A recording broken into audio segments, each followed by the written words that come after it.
അരിമാതെണ്ടവർ ഉരൈപാതൃ ചണ്ടയിൽ പൊരുതനെ നിണ്ടിടലായി അതുപോളു ദത്തലം അബുജഹലത്തിടൈ എനതിലിയെ എതിർത്തിടുവാൻ കുറയാതെ സന്തബിലത് പാടി ബന്ധവൻ ചവർ പോരു ദന്തനുമായി കുതുകൂലമിട്ട് ഞാനൊരു ലാറ് വിട്ടവൻ തുടമേലെ തട്ടിടലായി. മോയിൻകുട്ടി വൈദ്യർ റസൂലുള്ളാഹിയുടെ റഹ്മത്ത് കിട്ടാൻ അവിടുത്തെ മദ്ഹ് ചൊല്ലിയിട്ട് പാടുകയാണ്. എന്താ പാടിയത്? ബദറുൽ ഹുദായാസീനൻ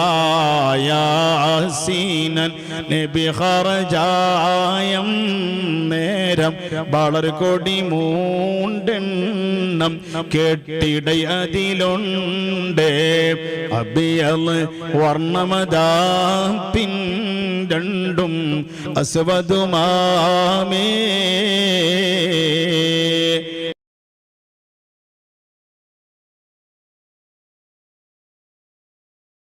അരിമാതെണ്ടവർ ഉരൈപാതൃ ചണ്ടയിൽ പൊരുതനെ നിണ്ടിടലായി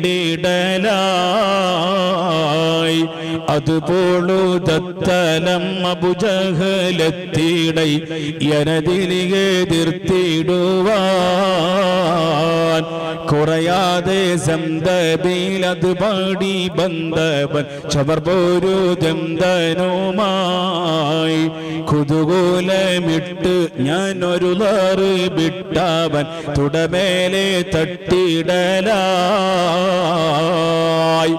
മഹാകവി മാപ്പിളക്കവി സാമ്രാട്ട് മോയിൻകുട്ടി വൈദ്യരുടെ ബദർ പടപ്പാട്ടിലുള്ള വരിയാണ്. ഞാൻ അതിലൂടെ തുടങ്ങാനല്ല ഉദ്ദേശിച്ചത്, പക്ഷെ ഇപ്പൊ എന്റെ മനസ്സിലതാ ഓർമ്മ വന്നത്. റസൂലുള്ളാഹിയുടെ കാരുണ്യം പറഞ്ഞപ്പോഴ് ആ കാരുണ്യം എവിടുന്നാണ് തുടങ്ങേണ്ടത്, എവിടെയാണ് റസൂലുള്ളാഹിയുടെ റഹ്മത്തിനെ പറ്റി പറഞ്ഞ് അവസാനിപ്പിക്കേണ്ടത്, അതാർക്കും പറയാൻ കഴിയാത്തതാണ്, വർണ്ണിക്കാനും വിവരിക്കാനും കഴിയാത്തതാണ്. നഹീ സഖ്ത, കഴിയാത്ത കാര്യമാണ്. ബദറിന്റെ പടക്കളത്തിൽ വെച്ച് മുആദ് റളിയല്ലാഹു അൻഹു പറയുകയാണ്, അബൂജഹൽ ഞാനുമായി പടവെട്ടാൻ വേണ്ടി വന്നു. അങ്ങനെ അബൂജഹലും ഞാൻ അബൂജഹലിന്റെ മുമ്പിൽ നിന്ന് രക്ഷപ്പെടാൻ കുറെ ശ്രമിച്ചു. പക്ഷേ അബൂജഹൽ എന്നെ കൊള്ള തന്നെ വരികയാണ്. അങ്ങനെ വന്നതിന് ശേഷം എന്നെ വെട്ടുകയാണ്. മുറികൂറെ പറ്റലിൽ ശുഗലാകപ്പെട്ടവൻ അടിമാറഞ്ഞിട്ടുളരേ മുറുകവേ എത്തിടൈ ജഹലൂടെ പുത്തീരൻ ഇക്രീമ തത്തലമിൽ.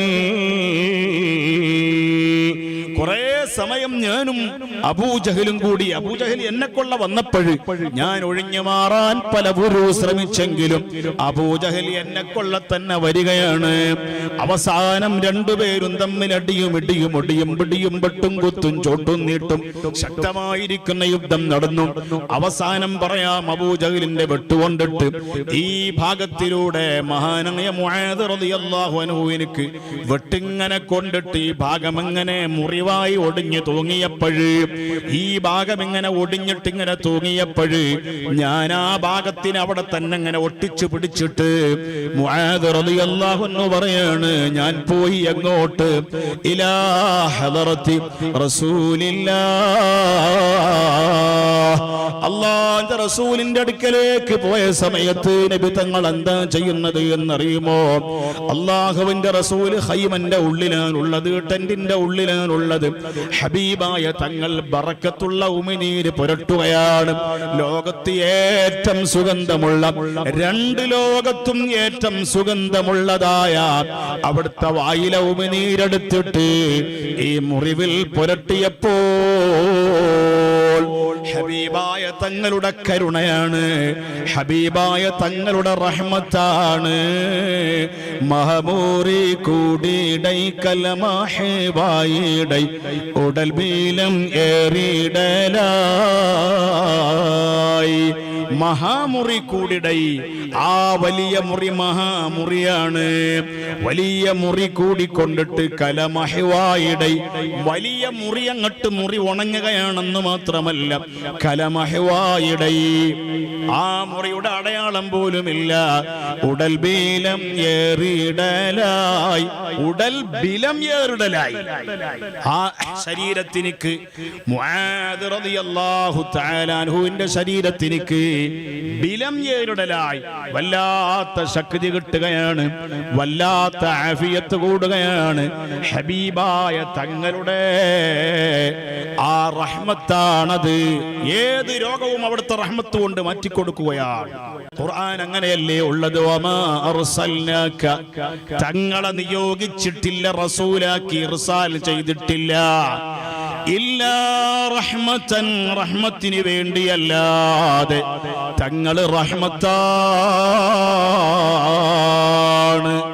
തങ്ങള് റഹ്മത്താണ്.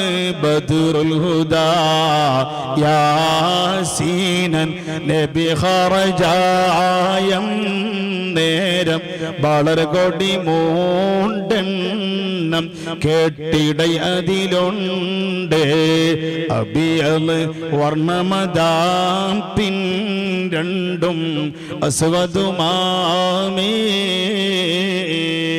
എന്റെ മുമ്പിൽ കുറച്ച് മുത്താലിമ്യങ്ങളുണ്ട്, ഉസ്താദുമാരുണ്ട്. എല്ലാവർക്കും ചെല്ലാം, എല്ലാവർക്കും അറിയുന്നവർക്കൊക്കെ ചെല്ലാം. മോയിൻകുട്ടി വൈദ്യർ റസൂലുള്ളാഹിയുടെ റഹ്മത്ത് കിട്ടാൻ അവിടുത്തെ മദ്ഹ് ചൊല്ലിയിട്ട് പാടുകയാണ്. എന്താ പാടിയത്? ബദറുൽ ഹുദാ യാസീനൻ നബി ഖറജായം നേരം വളർകൊടി മൂണ്ടെണ്ണം കേട്ടിടൈ അതിലുണ്ട്. അബിയൽ വർണ്ണമദാ പിൻ രണ്ടും അസ്വദുമാമേ. ബദറുൽ ഹുദ എന്ന് പറഞ്ഞാൽ സന്മാർഗത്തിന്റെ പരിപൂർണ ചന്ദ്രനായ റസൂലുള്ളാഹ്. ആ റസൂലുള്ളാഹിനെ ആരിലേക്കാണ് റഹ്മത്താക്കിയത്? ഇലൽ ജമീഇ, എല്ലാ സൃഷ്ടിചരാചരങ്ങളിലേക്കും അല്ലാഹു തആല റഹ്മത്താക്കി അയച്ചതാണ്. ഇലാ ഇൻസിൻ, മനുഷ്യന്മാരിലേക്ക്, വജിന്നതിഹിം, ജിന്നുകളിലേക്ക്. ജിന്നിന് അല്ലാഹുവിന്റെ റസൂലിനെ കൊണ്ട് റഹ്മത്തുണ്ടോ? ഉണ്ട്.